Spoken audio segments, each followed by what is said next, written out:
Low again. After the attack on the Christmas market in the German city of Magdeburg, some innocent souls are expressing amazement that it should have been a doctor arrested for carrying out such an action. Those of us with longer memories know that doctors are no more immune from the contagion of Islamism than are members of any other profession. Indeed, in Britain a few years ago, we not only saw a Muslim doctor attempt to carry out a massacre of random strangers, it was at the time widely supposed that he was part of a network of Islamist doctors who were aiding and abetting him in his dreadful endeavour. It almost looked like a doctor's plot to kill as many people as possible. On the afternoon of June 30th, 2007, a doctor called Bilal Abdullah, who was born in Britain, the son of a doctor, drove a vehicle loaded with canisters of propane gas at the glass doors of the terminal of Glasgow Airport. The gas cylinders were then set on fire and they exploded. The day before, 2 car bombs had been left in London of similar construction, but these had failed to explode.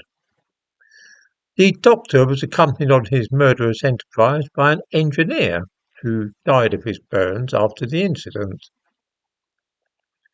The intention had been to drive the vehicle into the terminal itself and then mow down as many people as possible, much as was done yesterday in Germany. Just as now, some people, those unfamiliar with the ideology of Islamism, expressed surprise at the idea of a doctor acting to take life rather than attempting to save it. In the aftermath of the attack on the airport, it appeared that this whole business had been planned by a group of doctors.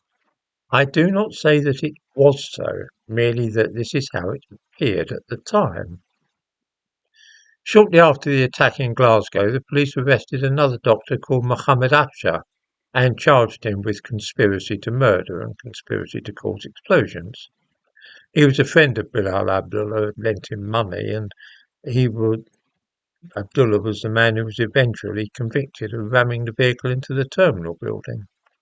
Dr. Asher, though, was acquitted at his trial and there were attempts to deport him. He was Jordanian by birth. This failed and he returned to working for the National Health Service. The second doctor, Mohammed Khalif, was also arrested, but charges against him were dropped. Another doctor arrested at the same time was Mohammed Asif Ali. No charges were brought against him. At the same time, 2 other doctors were arrested at different hospitals in Scotland and also in the English county of Staffordshire. I strongly suspect that many viewers might have forgotten about these events and thought it worth reminding folk about them.